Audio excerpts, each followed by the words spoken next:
Hello, I'm Katie, and this is Stepmum Space, the judgment-free zone where we talk candidly about the fairy tales and scary tales of stepmum life. So whether you've been a stepmum for years, you're just starting out, or you want to understand the stepmum in your life a bit better, this is the place for you. If you've ever wondered whether your stepfamily can feel calm, connected, and actually happy, today's guest will give you hope. Lauren's story began with a high school romance, and then 20 years later, her and her partner found their way back to each other. Only this time, he had 2 exes and 3 children.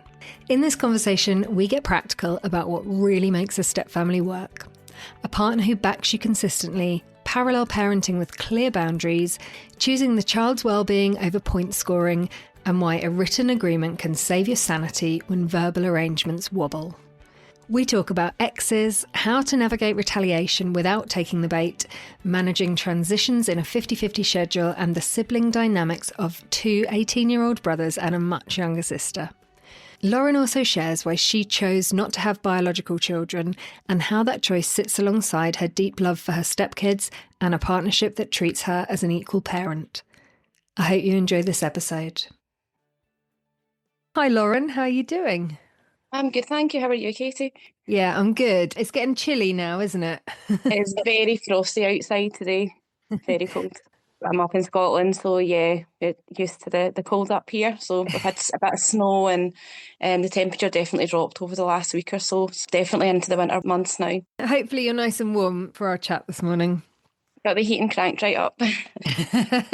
So look, when I got your voice note explaining your situation, I was listening and then I was kind of like, right, I need to grab a pen and paper because your family is a little bit more complicated than some of the families that we hear about on the show. So do you want to take us back to the beginning and talk us through how it all started? Yeah, as you say, we are very much a blended family, despite the fact that I don't actually have any biological children of my own. My husband and I actually met back in high school and we dated, very serious relationship when we were 13 for about 3 or 4 weeks or whatever. So we've known each other for a long, long time, and then we kind of went off our separate ways. And then about 5 years ago, we got back in touch. So it was actually Hogmanay, New Year's Eve, we call it Hogmanay up in Scotland. And it was during COVID, so all the pubs were shut and no one could go anywhere. Everyone was kind of posting last year's New Year's Eve versus this year's New Year's Eve. So I'd posted a picture in my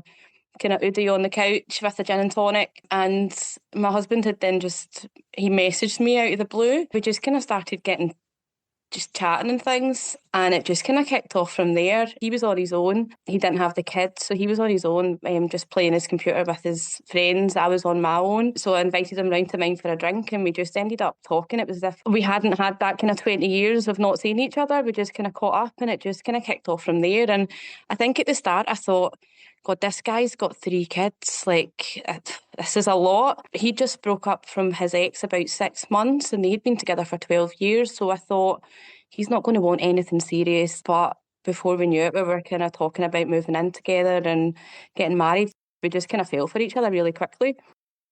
That's so romantic, isn't it? Like generally when 13-year-old girls say, I've met the love of my life, the man I'm going to marry, everyone kind of thinks, yeah, right. But you just needed that, or maybe you didn't, but you had that bit of space. So you said that he had 3 kids in between, obviously, when you guys had last seen each other and been a couple.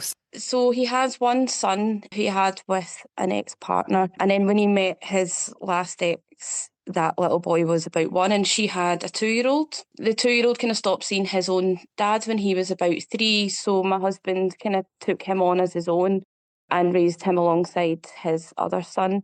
I mean, he calls him dad. He's as very much his son as his biological son. He doesn't see them any differently. And then my husband and his ex, they had a little girl together as well. So the 2 boys are both 18, so they're only 10 months apart, and my little stepdaughter, she's 7.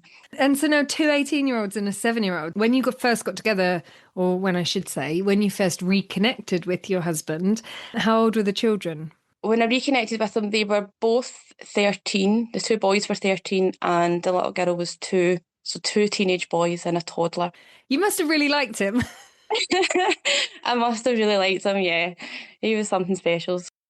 I've learned a lot, but I would say now everything's kind of pretty settled, or as settled as it's going to be. There's been some crazy moments to get to where we are just now, but yeah, everything's great. Honestly, I can't really complain. I feel like I'm one of those kind of lucky stepmoms that actually really enjoys the role, and I've got the most amazing husband who's just really supportive, and that's been kind of key to our story, is the support from my husband and how we've kind of just worked as a team. And the outside influences you can't always control, but we've just kind of faced everything together and stuck together. And I think that's been the key to our kind of happy blended family. I mean, that's so important, isn't it? And I hear from so many women who are stuck really because their husbands are either burying their head in the sands about everything that's going on, or they're just so desperate to appease an ex because they're worried about losing contact with their children. So when you guys first got together, there were obviously two 13-year-old sons and a 2-year-old daughter and two exes in the picture. His first ex that he had, I've actually never met her. I've never heard from her. When we got together and it was kind of starting to get serious, and he wanted to introduce me to the children. He'd obviously spoken to both of his exes and kind of let them know, like give them a heads up that he was seeing someone, and it was at the stage where he wanted me to meet the children. When he spoke to his first ex, her attitude was pretty much, look, he's 13, I've got no concerns, unless he comes back and says that she's hitting him with a stick, then whatever kind of thing. She was pretty chill about it. The other ex, not so much. She threw a bit of a tantrum. She messaged me on social media telling me that they were trying to get back together. He'd been leading her on, and so yeah, she didn't take it well at all. So that was difficult, and I think she had been telling her son, or kind of making out to the son, that mum and dad were going to get back together, which obviously made then telling that son that was things a bit more difficult, because he was then under the impression that they were going to get back together. So that kind of added that complexity. Yeah, she wasn't very happy at all about it. But my husband pretty much said, well, it's my choice to kind of introduce her. So. And when you talk about the children, presumably son number one, because his mum was kind of chill about it, things were okay with him? Yeah, so he'd spoken to the children. Obviously, his daughter was only 2, so she didn't know what was going on. But he'd spoken to the 2 boys about it and had said, like, I've met someone and I really like her and I really want you to meet.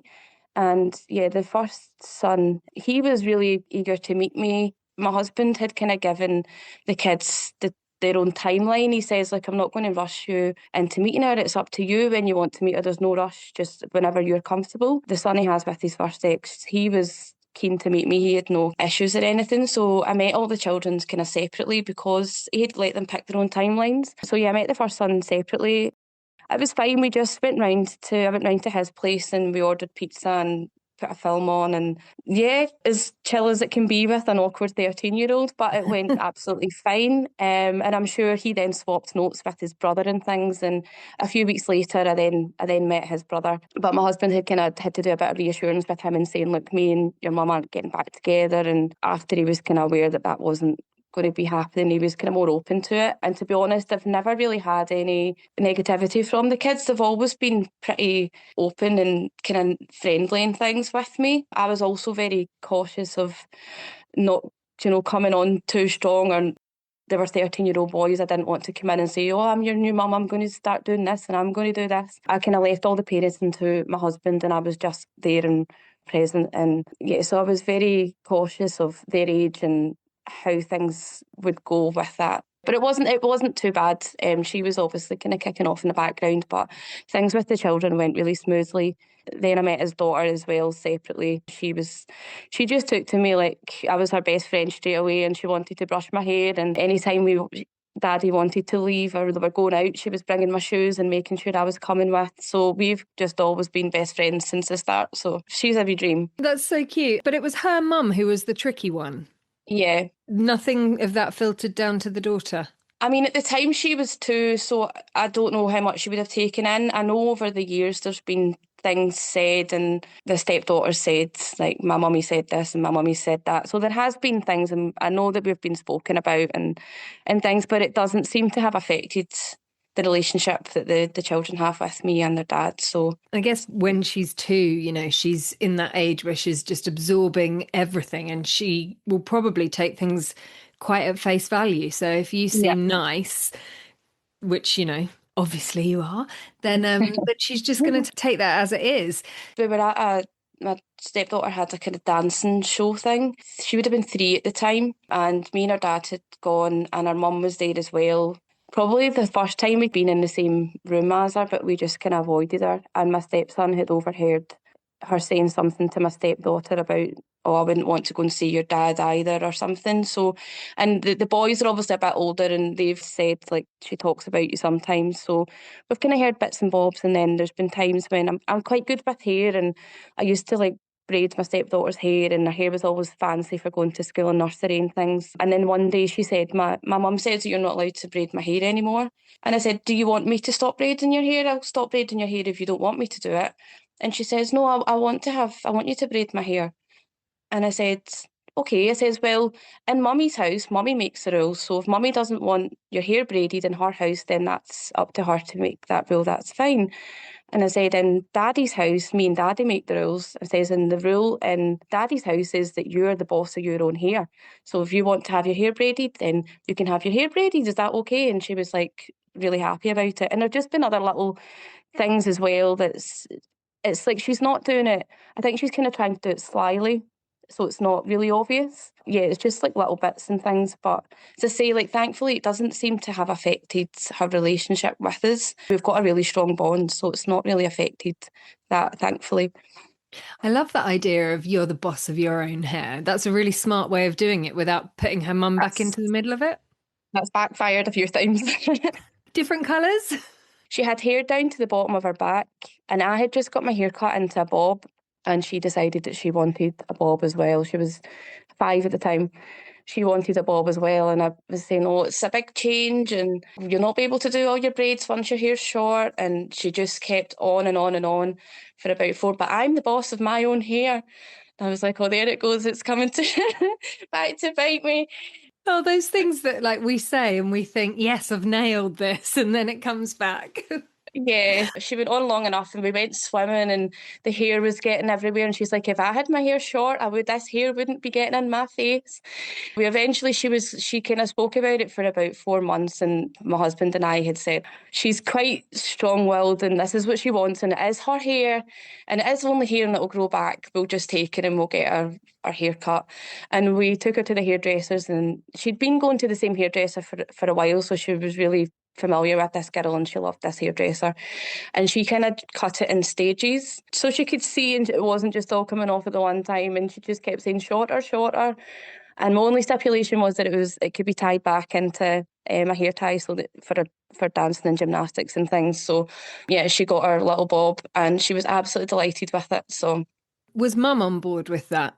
absolutely not. Absolutely not. My stepson said she threw a full tantrum about it, was crying about it, that she was too young to make such a big hair decision. She wasn't happy about that at all.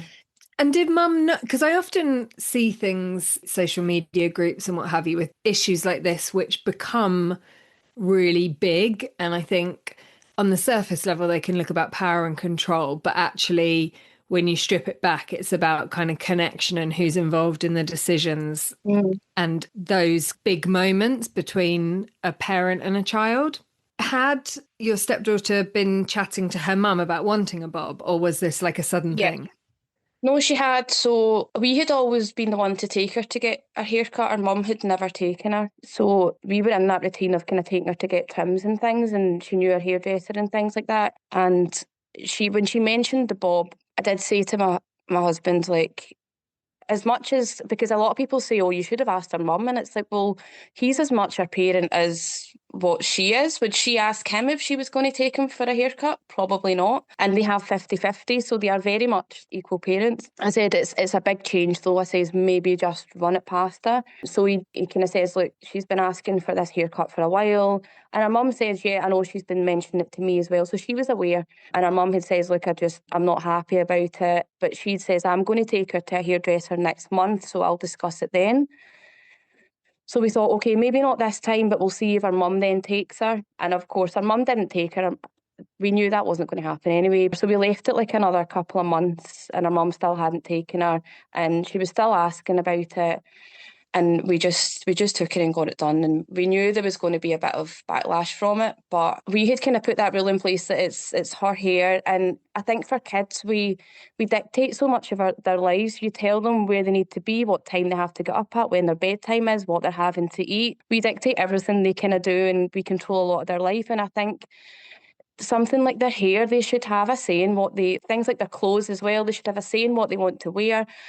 And their hair as well. I think they should be allowed to decide how they look. And I don't think Fi's too young at all. She had her own style. Like we used to go out for a hot chocolate and she'd come down in like her flower girl dress and a tiara and things. Like she definitely had her own little styles. And I think if she had said it and then the next week we went and got it done, then that would be different. But she'd been saying it for 4 months. She knew what she wanted and she was absolutely delighted with her hair. And she suited it so much. So yeah, it was a difficult one because it's obviously, as you say, sometimes you're kind of trying to not appease the ex, but just keep that side sweet. But then you have to balance that out with the child's happiness and their rights as well. Yeah, and I think in that situation, it wasn't like one day child went to yours on a Friday night and you returned her on a Sunday with a bob. It's funny that you talk about a bob. So my daughter is now 7, and when she was about 5, she wanted a bob. And she actually there's a specific teacher at her school that she really liked. And she used to talk about how she wanted her haircut like this teacher. And I was like, well, it's really, really short. And she said, no, I really like it. I really like it. And I was thinking, because for me, it was quite unusual. I'd never known a little girl want that short hair. Yeah. She was at the hairdresser getting her hair cut. She was telling the hairdresser what she wanted. And I was saying, I don't think so, because she won't be able to put it up. And the hairdresser just went, well, if you cut it like, this length, then she will be able to put it up. And I was like, okay, yeah, let's go for it then. Like, that's what she wants. I agree with you. Children should have some agency over how they look. It makes no difference to my life. But just as we were talking then, I was thinking it never occurred to me to contact my husband, her dad, to say, do you mind if I make this decision for our child? But when you're in a separated household, you're always so worried about rocking the boat, aren't you? Yeah. We had a similar thing with my stepdaughter. She hadn't got her ears pierced and she was talking about wanting them pierced. And she was like a young teenager at this point, maybe 13. And my husband said, oh, well, I'll take you to get them pierced. And I was like, well, I think you should check with her mum. I think you should check with her mum. And he was like, the same as yours. He said, but why? Like, it's my daughter as well. And I was like, oh, I don't know. I just think that could be a big thing. So we didn't. And she did eventually get them pierced. But it's weird, isn't it? The things that you try and do to placate the relationship with the ex, but then actually maybe you're not listening to the child.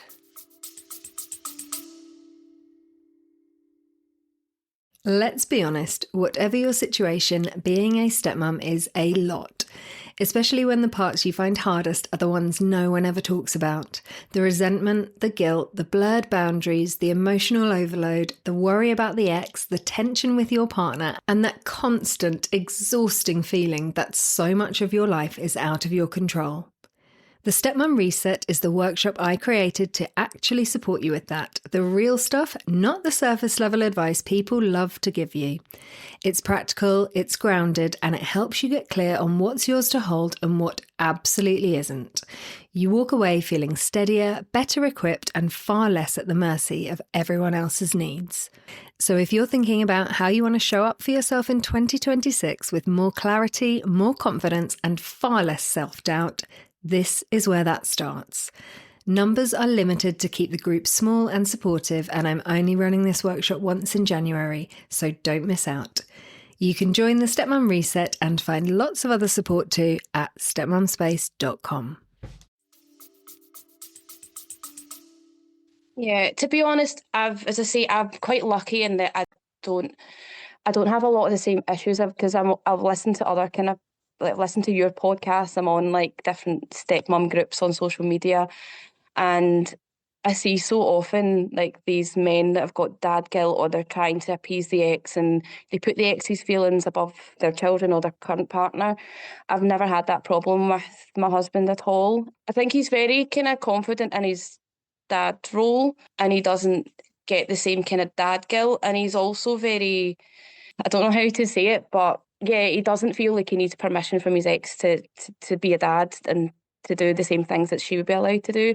But it's funny that you brought up the earrings thing because my stepdaughter had actually around the same time had asked for her ears pierced as well.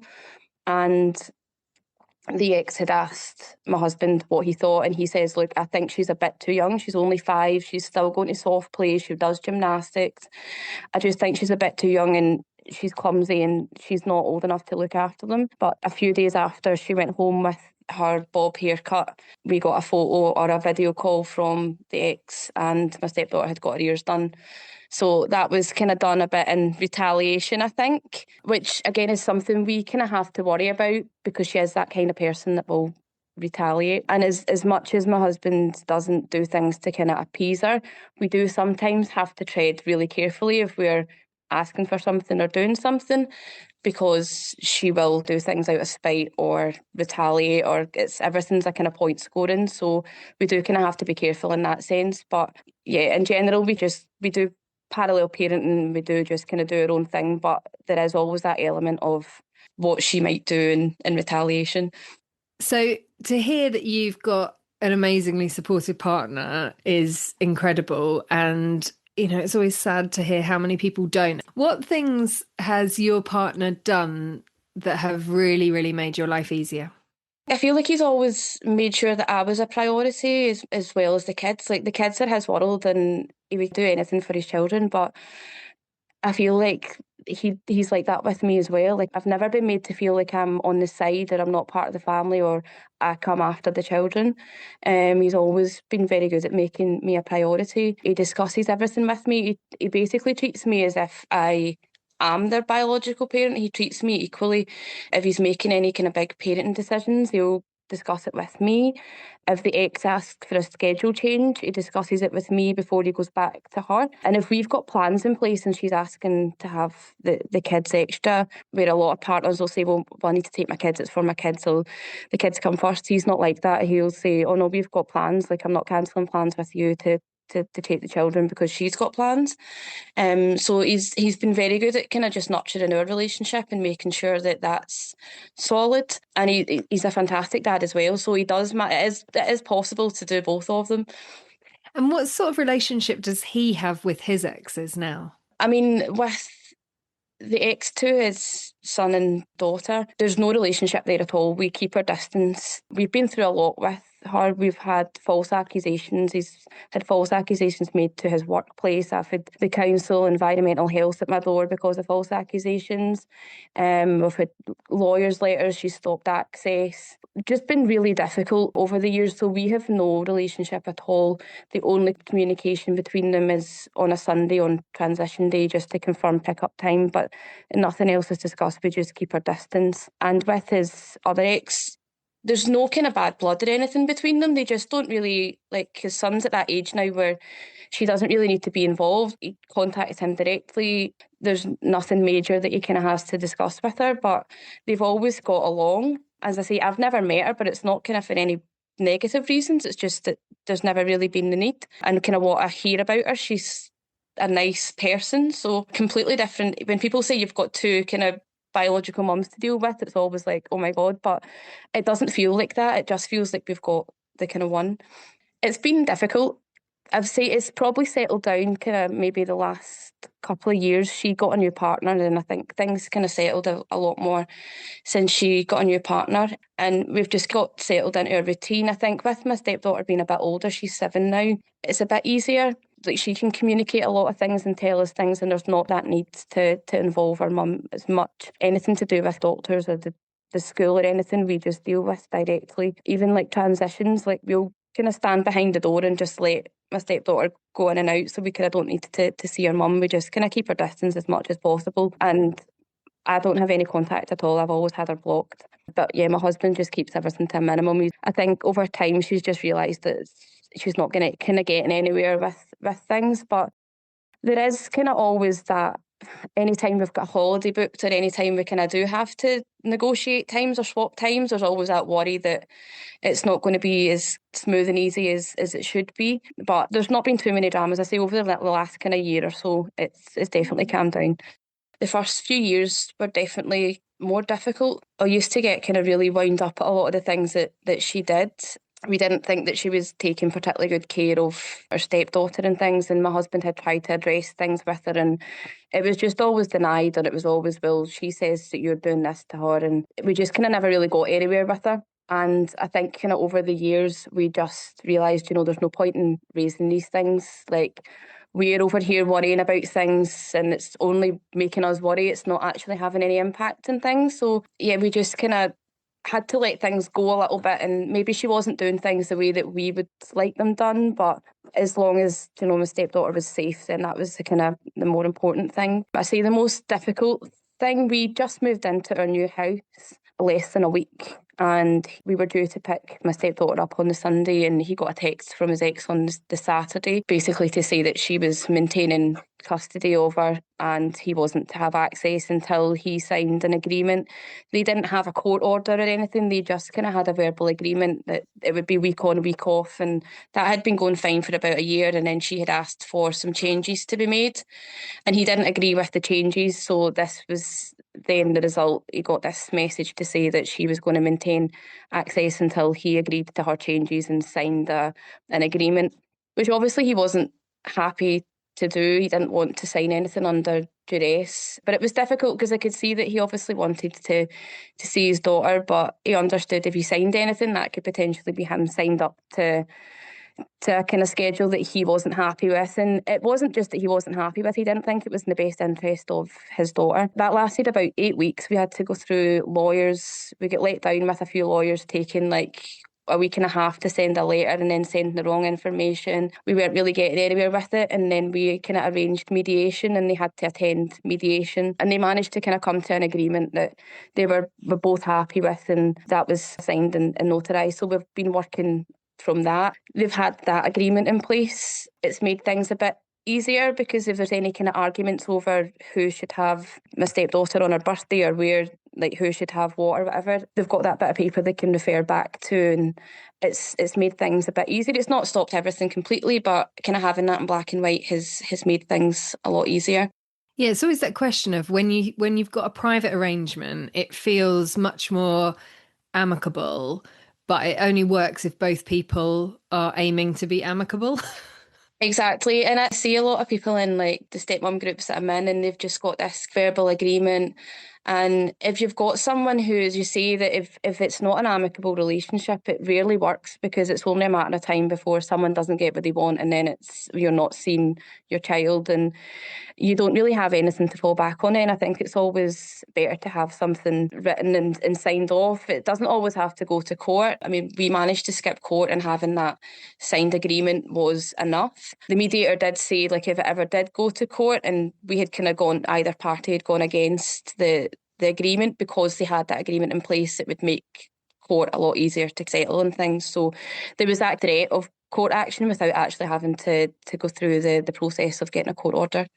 It's frightening the amount of people, and it usually is women, I hate to say it, but it is, who withhold children. I can't imagine, for your child's sake, withholding your child. My son loves his dad. If I withheld my son from his dad, I would just be hurting my son. Exactly. And my husband, he was the one when my stepdaughter was a baby. He did all the baths and he did all the he put her to bed. He did the full routine. He struggled a lot more, I think, than his ex did with the separation. It was actually her that had come up with the week on, week off, and he really struggled with that because he'd been used to putting his daughter to bed and bathing her every single night, and then to have that taken away. But I think a lot of the time it's the mum that that does that. It's the mum that does the kind of bedtime routine, and then they struggle. But yeah, for Mm. my husband, he was the one that kind of did a lot of the routine, and he found it really difficult when he didn't have that kind of, when he didn't see her for a week. He would never have stopped. When he said that, he said, like, even if he didn't agree with a lot of the things his ex was doing, like, she needs her mum as much as she needs her dad, and he would never stop access, and unless it was, I mean, there's been a few times where we've kind of questioned whether we should go to court for full custody because there was some worrying things going on at our mum's, and it's something we've kind of always kept an eye on. But we understand that she has as much right to see her mum as she has to see her dad, and unless it was like a really critical situation, like, we would never stop that. So it was really frustrating and upsetting when she did that to my husband. And there's the mums who do that, the kind of really avert, and then there's the parents, and again it can be mums, it can be dads who do the, oh, it doesn't sound very nice at the other house. Oh, you know, oh, Mm, they don't do, oh, you have to go to bed early. Why don't you stay here? You can stay up as long as you want. And that for me is even worse because yeah, you're dressing it up as, oh, the child wants this. And it's yeah. like, no, you're just manipulating your own child. Exactly, and we've had situations. I mean, my stepdaughter says that she prefers our house, and there's sometimes she's been upset and transitioned, gone back to our mum's, and we have to say, like, oh, but you'll have good fun at mum's, and you'll do this and you'll do that, and it'll be, and we kind of have to do the opposite, and I can't imagine that's happening. Like, that would happen if it was the other way around. But yeah, you have to encourage them until they're at an age where they can decide for themselves. And it's difficult because my stepson, our kids' schedules are all kind of completely different. So my husband's son, to his first ex, he's about an hour away, so it was difficult for him to do school runs and things. So he was kind of always every other weekend. And now that he's 18, he comes through every now and again. He's got a job and he's got a girlfriend and he's got his friends and things. So we don't see him very often, but my husband speaks to him all the time and they game together and things like that. And then, like, my other stepson, to the previous ex, he actually lives with us full time. He moved in with us full time when he was 16. So it's been difficult for, like, my stepdaughter. She was 50-50, and she was like, well, why does my brother get to stay here full time and I don't? Why do I have to go to mum's and he doesn't? And she's been asking questions about that. And obviously we have to be careful about what we see, and it's just been well, when you're older, when you're his age, then you'll get to decide what you want to do. But this is the way it is just now, and, like, your mum will miss you and you need to go and see your mum and things like that. So it's trying to encourage her, which is difficult sometimes when it's not the same thing isn't happening in that house, and sometimes it's probably the opposite that's happening. When you've got a 7-year-old, it must be really difficult to strike the balance of listening to her and validating what she's feeling, Yeah. but also, like you say, encouraging her to go to mum's. Yeah, because and we do always ask, like, is everything okay, or why do you not want to go to mummy's? And she's never.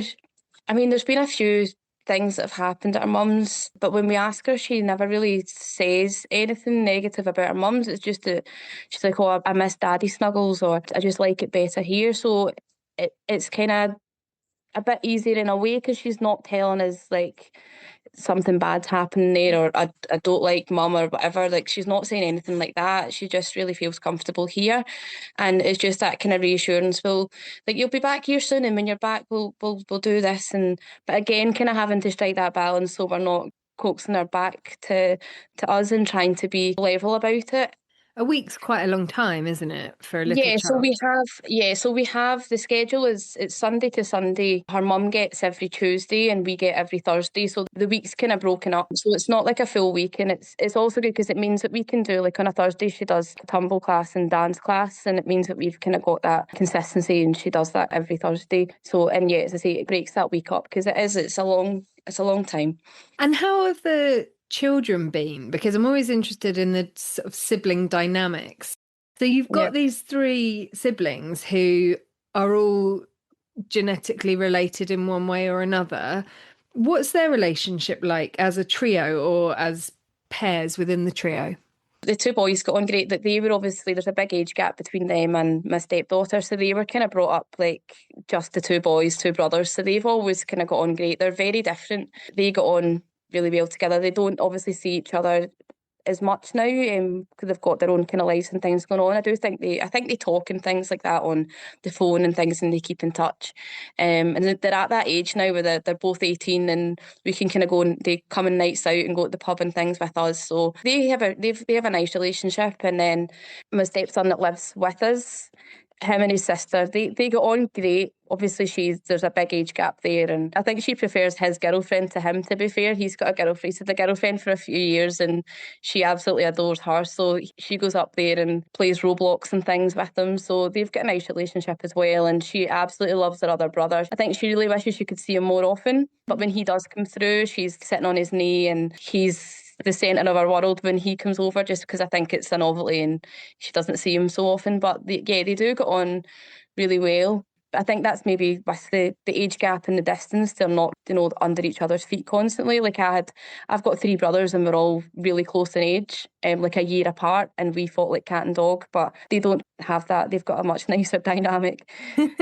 Sometimes I wonder whether those sorts of sibling relationships, because you're not in each other's pockets 24/7, whether it gives you a bit more breathing space. It's also as well because there's such that age difference, and we feel like a lot of our attention is obviously on my stepdaughter, and it's like you kind of want to not make the boys feel left out, but then a lot of the activities we're doing with her, they probably wouldn't want to do. Like, they get invited along, but they usually don't want to go. I feel like she's an only child sometimes, because we're always kind of out doing things with her and not the boys. You don't want her to be that favouritism, or them to think that she's getting things that they're not. It's just the age. A lot of the time they kind of don't want to do that. And then obviously when she's at her mum's, we can do kind of more adult things with the boys as well. So it's nice that they've got to that stage at 18 where we can start doing different things with them. Definitely when they were maybe like 14, 15 and